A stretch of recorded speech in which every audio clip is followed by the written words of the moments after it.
ठीक है स्टूडेंट्स, एक बार फिर से हम चलते हैं सेकंड क्वेश्चन की ओर मूव करते हैं। और आपका जो सेकंड क्वेश्चन है स्टडी ऑफ इंग्लिश, जैसे आपको पता हम चला रहे हैं, बस हमने पहला क्वेश्चन आपको करवा दिया है, बहुत अच्छे से समझा भी दिया। उसी क्रम में सेकंड क्वेश्चन में आपको पहले ही बोला कि मैं आपको 3 क्वेश्चन दूंगा, उसमें से एक कंफर्म है आपका 5 मार्क्स आएगा।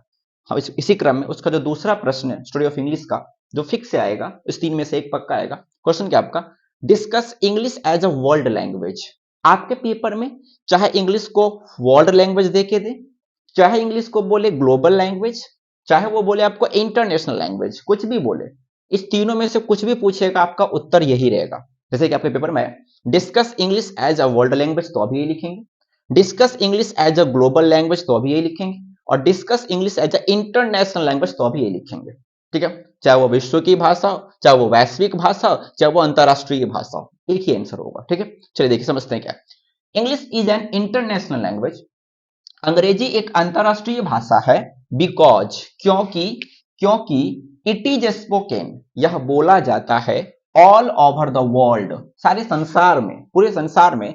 The largest number of people, बहुत बड़ी जनसंख्या में जो लोग हैं, इन द वर्ल्ड, संसार में, स्पीक, बोलते हैं, एंड रीड, पढ़ते हैं, किसको, इंग्लिश को, अंग्रेजी को।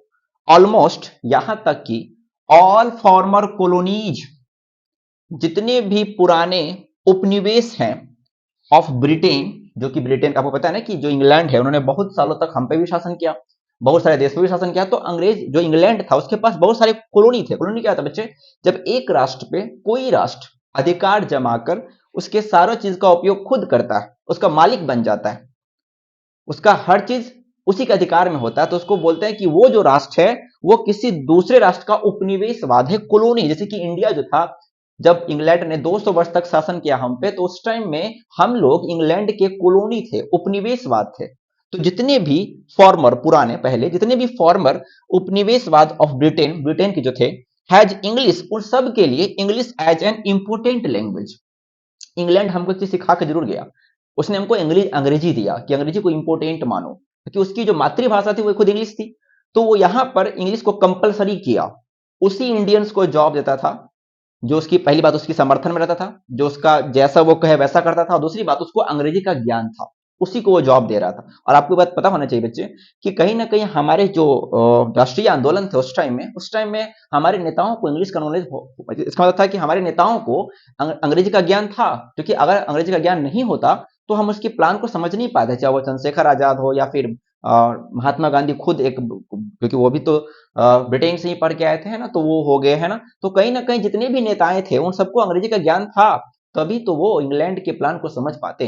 अगर उनको अंग्रेजी का ज्ञान नहीं होता तो शायद हम लोग इंग्लैंड के प्लान को समझ ही नहीं पाते, क्योंकि वो जब आपस में बात करते थे तो अंग्रेजी में ही बात करते रहते। तो उनके प्लान को समझने के लिए हमारे नेताओं को अंग्रेजी का ज्ञान होना चाहिए था, और उनके पास था भी। तो कहीं ना कहीं ये जो अंग्रेजी का डेवलपमेंट है अभी से नहीं है, ये उस टाइम से, ये जब हमारा देश आजादी के लिए लड़ रहा था उस टाइम के वही बोला गया है कि जितने भी ब्रिटेन के पुराने कॉलोनी है, जितने भी ब्रिटेन के पुराने उपनिवेशवाद है, उन सभी के लिए English as an important language, उन सभी के लिए अंग्रेजी एक महत्वपूर्ण भाषा है। यूरोपियन कंट्री, जितने भी यूरोपियन कंट्री है, चाहे वो फ्रांस हो, चाहे वो जर्मनी हो, चाहे वो ब्रिटेन हो, इन सब के लिए have English as their main language, अंग्रेजी उनकी मुख्य भाषा है। जैसे भारत की मुख्य भाषा हिंदी है ना, हमारी मातृभाषा, तो वहां की मुख्य भाषा क्या है, इंग्लिश है। इवन यहां तक कि द चाइनीज, जो चाइनीज है, आर लर्निंग इंग्लिश। अब चाइना के लोग भी अंग्रेजी सीख रहे हैं, उनको, उनका मेन लैंग्वेज तो चाइनीज है ना, लेकिन वो लोग भी अंग्रेजी सीख रहे हैं। क्यों?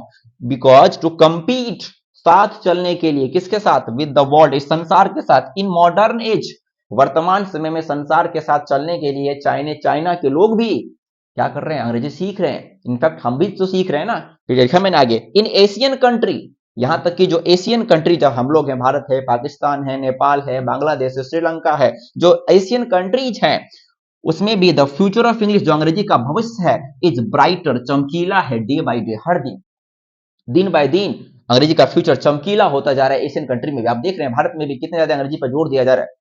सो इंग्लिश हर जगह फैल गया, English is spreaded all over the world. मैंने क्या आपको शुरू में लिखा है, because it is spoken all over the world, ये पूरे संसार में बोला गया। चाहे आप ले लो यूरोपियन कंट्री को ले लो, यहां तक कि चाइनीज भी सीख रहे हैं, यहाँ की जो एशियन कंट्री जो हम लोग हैं वो भी अंग्रेजी को महत्व दे रहे हैं, अंग्रेजी को पढ़ रहे हैं, कंपलसरी कर दिया गया है। तो कहीं ना कहीं अंग्रेजी पूरे संसार में फैल गया। और इतना कहने के बाद हम यही कह सकते हैं, so we can say that, हम कह सकते हैं इंग्लिश इज एन इंटरनेशनल अंग्रेजी एक अंतरराष्ट्रीय भाषा है, ग्लोबल वैश्विक भाषा है, या फिर वर्ल्ड इस विश्व की भाषा है। ठीक है, अब फिर से बता देता हूं, English is an international language because it is spoken all over the world. एकदम इजी लैंग्वेज, पूरा लिख के आना, आराम से 5 मार्क्स मिलेगा। अंग्रेजी एक अंतरराष्ट्रीय भाषा है क्योंकि यह पूरे संसार में बोली जाती है। The largest number of people, बहुत बड़ी जनसंख्या में लोग इन द वर्ल्ड, इस संसार में, स्पीक एंड रीड इंग्लिश, बोलते हैं और पढ़ते हैं किसको, इंग्लिश को। ऑलमोस्ट यहां तक कि ऑल फॉर्मर कॉलोनी, जितने भी पुरानी कॉलोनी है किसके, ब्रिटेन के, जितने भी ब्रिटेन के पुराने उपनिवेशवाद है, has English as an important language, उनके लिए अंग्रेजी एक बहुत ही महत्वपूर्ण भाषा है। यूरोपियन कंट्री, जितने भी यूरोपियन के देश है, चाहे वो फ्रांस हो, जर्मनी हो, ब्रिटेन हो, वहां अंग्रेजी उनकी मुख्य भाषा है, मेन लैंग्वेज है। इवन द चाइनीज, यहां तक जो चाइनीज है, आर लर्निंग इंग्लिश, वो भी अंग्रेजी सीख रहे हैं टू कंपीट, पूरा करने के लिए, विद द वर्ल्ड, इस संसार के साथ, इन मॉडर्न एज, वर्तमान समय में, आधुनिक समय में संसार के साथ चलने के लिए चाइनीज लोग भी क्या कर रहे हैं, अंग्रेजी सीख रहे हैं। और हम जानते हैं कि इन एशियन कंट्री, हमारे देश में, एशिया महादेश में, द फ्यूचर ऑफ इंग्लिश, जो अंग्रेजी का भविष्य है, is brighter day by day, वो प्रतिदिन चमकीला होता जा रहा है। अंग्रेजी के महत्व को लोग समझ रहे हैं, इसलिए बहुत सारे सीबीएसई स्कूल भी खुल रहे हैं जहां पर अंग्रेजी के महत्व को दिया जा रहा है, बच्चे को शुरू से ही इंग्लिश में ट्रेंड किया जा रहा है ताकि उनको आगे जाके कोई दिक्कत ना हो, सर्वाइव करने में समस्या ना हो। इसलिए इन एशियन कंट्री, एशियन देश में, द फ्यूचर ऑफ इंग्लिश, जो अंग्रेजी का भविष्य है, इज ब्राइटर, चमकीला है, डे बाय डे, प्रतिदिन। So we can say that, हम कह सकते हैं कि English is an international global world language. कुछ भी पूछेगा आपको ये लिख के आना। उम्मीद है कि आपको ये 2 क्वेश्चन समझ में अच्छे से आ गया होगा, आप इसको नोट कर ले, फिर मैं आपको क्वेश्चन और डाल दूंगा बाद में। ठीक है, फिलहाल मेरे कोचिंग का टाइम हो चुका है तो मैं वहां जा रहा हूं। फिलहाल अभी आप इसको अच्छे से कंप्लीट कर लेंगे, दोनों क्वेश्चन को लिख लेंगे बच्चे। और यदि आपको ये वीडियो पसंद आ रहा है तो आप वीडियो को शेयर करें अपने दोस्तों के साथ, जरूर शेयर करें, ताकि इससे, क्योंकि आप जानते हैं जितना लाइक मिलेगा, जितना शेयर होगा, उतना मेरा कॉन्फिडेंस और बढ़ेगा। फिर मैं आपको इस 5 दिन में और भी इंपॉर्टेंट वीडियो लाके दूंगा ताकि आपको अच्छे से इंग्लिश और हिंदी दोनों का प्रिपरेशन हो जाए।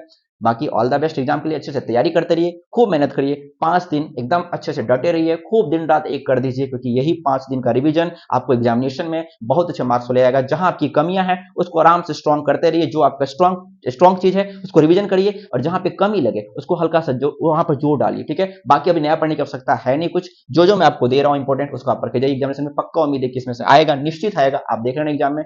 बशर्ते आपको वीडियो पसंद आ रही है, आप इसको दोस्तों में शेयर करें। चैनल पर नए हैं इसको सब्सक्राइब कर ले चैनल को, ताकि यहाँ से आपको अब 5-6 दिन जो आपका बचा हुआ है उसमें सारे इंपॉर्टेंट वीडियो जाएगा, ताकि आपकी तैयारी और भी अच्छी हो जाए। So all the very best, God bless you, खूब अच्छे से तैयारी करिए। Thank you so much.